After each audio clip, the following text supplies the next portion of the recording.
ಇನ್ನು ರಾತ್ರಿ ಟೈಮ್ನಲ್ಲಿ ಸೊಳ್ಳೆ ಕಾಟ, ಸೊಳ್ಳೆ ಓಡಿಸ್ಬೇಕು ಅಂತಂದರೆ ಗುಡ್ ನೈಟ್ ಕಾಯಿಲನ್ನು ಬಳಕೆ ಮಾಡೋರೇ ಮಾಡ್ತಾರೆ. ಸಾಕಷ್ಟು ಜನ ಇದ್ದಾರೆ ಗುಡ್ ನೈಟ್ ಕಾಯಿಲನ್ನು ಬಳಸೋರು. ನೀವು ಗುಡ್ ನೈಟ್ ಬಳಸೋದಾದರೆ ಹುಷಾರ್. ಯಾಕೆ ಗೊತ್ತಾ? ಮೋಸ್ಟ್ ಪ್ರಾಬಬ್ಲಿ ನೀವು ಬಳಸ್ತಾ ಇರುವಂತಹ ಗುಡ್ ನೈಟ್ ನಿಮ್ಮ ಪಾಲಿಗೆ ಬ್ಯಾಡ್ ನೈಟ್ ಆಗೋ ಚಾನ್ಸಸ್ ಇರುತ್ತೆ.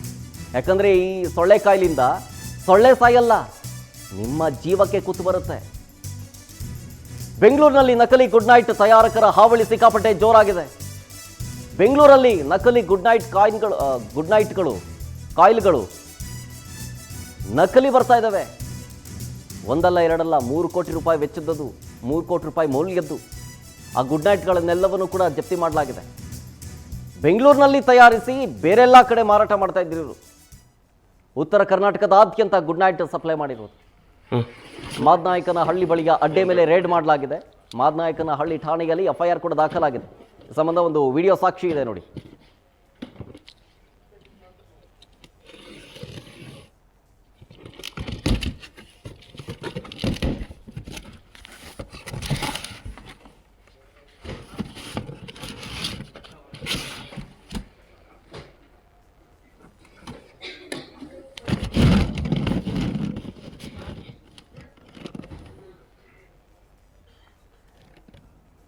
ನೋಡಿ, ರಾತ್ರಿ ಟೈಮ್ನಲ್ಲಿ ಒಳ್ಳೆ ನಿದ್ದೆ ಮಾಡಬೇಕು ಅಂಥೇಳಿ ಸೊಳ್ಳೆಕಾಯಿಲೆ ಹಾಕೊಂಡು ಮಲಗಿರ್ತಾರೆ.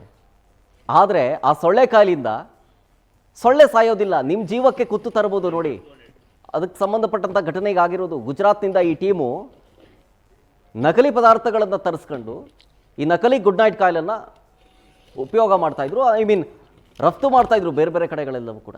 ಈಗ ಭರ್ಜರಿ ಕಾರ್ಯಾಚರಣೆ ಮಾಡಿ CCB ಪೊಲೀಸರು ಸೀಸ್ ಮಾಡಿದ್ದಾರೆ. ಇದು ನೋಡಿ, ಅದೇ ನೋಡ್ತಾ ಇದ್ದೀರಲ್ಲ, ಅದು ನಕಲಿ ಸೊಳ್ಳೆ ಕಾಯಿಲೆ, ಅದು ಗುಡ್ ನೈಟ್ ಕಾಯಿಲು. ಅದಕ್ಕೆ ಹೆಸರು ಕಂಪನಿ ಬ್ರ್ಯಾಂಡ್ ಯೂಸ್ ಮಾಡಿಕೊಡ್ತಿರೋದು. ಅಷ್ಟೇ ಅಲ್ಲ, ಹಾರ್ಪಿಕ್ಕು ನೋಡಿ, ಹಾರ್ಪಿಕ್ಕು ಅದನ್ನು ಫೇಕ್ ಮಾಡಿದ್ದಾರೆ. ಹಾಗಾದರೆ ಇತ್ತೀಚೆಗೆ ನಾವು ಬಳಸ್ತಾ ಇರೋದೆಲ್ಲ ಫೇಕ್ ಆಗಿಬಿಡ್ತಿದೆಯಾ ಅಂತ ನೋಡಿ. ಸೊಳ್ಳೆ ಕಾಯಿಲಿಂದ ಹಿಡಿದು ಅಡುಗೆ ಉಪಯೋಗಿಸುವಂಥ ಪದಾರ್ಥಗಳು ಎಲ್ಲವೂ ಅಷ್ಟೇ fake fake fake, complete fake ದುನಿಯಾದಲ್ಲಿದ್ದೀವಿ ನಾವು. ನೋಡಿ, ದಲಪತ್ ಸಿಂಗ್ ಅಂತ ಅರೆಸ್ಟ್ ಆಗಿರೋದು, ರಾಜಸ್ಥಾನ್ ಮೂಲದವರು. ಇದು ಡೀಟೇಲ್ಸ್ ಕೊಡ್ತಾರೆ ನಮ್ಮ ಪ್ರತಿನಿಧಿ ವೆಂಕಟೇಶ್, ಫೋನ್ ಸಂಪರ್ಕದಲ್ಲಿ ಜಾಯ್ನ್ ಆಗಿದ್ದಾರೆ.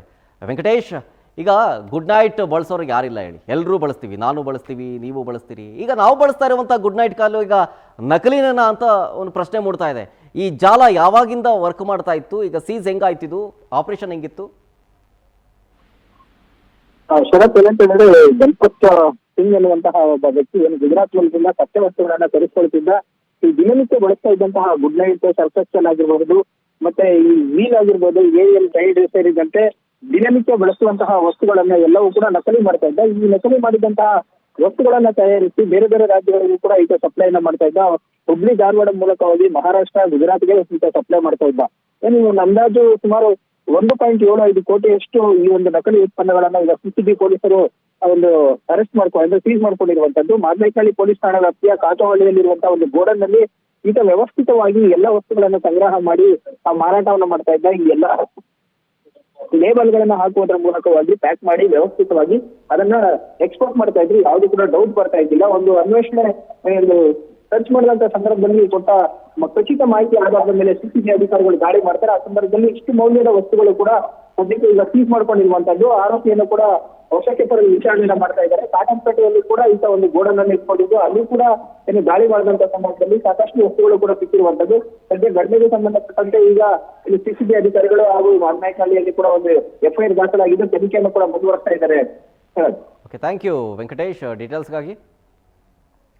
ಬಟ್ ನೋಡಿ, ಕೇವಲ ಬರೀ ಈ ಗುಡ್ ನೈಟ್ ಕಾಯಿಲಲ್ಲ, ನೋಡಿದ್ರಲ್ಲ ನೀವು ಅಲ್ಲಿ ಹಾರ್ಪಿಕ್ಕು ಟಾಯ್ಲೆಟ್ ಕ್ಲೀನ್ ಮಾಡೋದು, ಆಮೇಲೆ ಲೈಸಾಲು, ಆಮೇಲೆ ವಿಮ್ಮು ಪಾತ್ರೆ ತೊಳೆಯೋದು ಎಲ್ಲ, ಆಮೇಲೆ ಸೋಪು, ಎಲ್ಲವೂ ಫೇಕು. ಹೇಳಿದ್ನಲ್ಲ, ಕಂಪ್ಲೀಟ್ ಫೇಕ್ ದುನಿಯಾದಲ್ಲಿದ್ದೀವಿ ನಾವು. ಈ ಹಿಂದೆ ಇವೆಲ್ಲ ಇದ್ವಾ? ಇಲ್ಲ. ತಾತ ಮುತ್ತಾತನ ಕಾಲದವರೆಲ್ಲ ಇದೆಲ್ಲ ಯಾವುದನ್ನು ಕೂಡ ಬಳಸ್ತಾ ಇರಲಿಲ್ಲ. ಗುಡ್ ನೈಟ್ ಬಳಸ್ತಿದ್ರ ಅವರು? ಇಲ್ಲ. ಲೈಸಾಲ್ ಬಳಸ್ತಿದ್ರ? ಹಾರ್ಪಿಕ್ ಬಳಸ್ತಿದ್ರ? ಇಲ್ಲ. ಈಗ ಕಾಲ ಕಳೆದಂತೆ ದುನಿಯಾ ಚೇಂಜ್ ಆಗಿಬಿಟ್ಟಿದೆ. ಒಂದು ಒರಿಜಿನಲ್ ಬಿಟ್ಟರೆ ಅದನ್ನು 20 ಫೇಕ್ ಮಾಡೋದು ಸಿಕ್ಬಿಡ್ತವೆ. ಅಂಥ ಪರಿಸ್ಥಿತಿಯಲ್ಲಿ ನಾವಿದ್ದೀವಿ. ಬಟ್ ನಾವು ಹುಷಾರಾಗಿರ್ಬೇಕಷ್ಟೆ.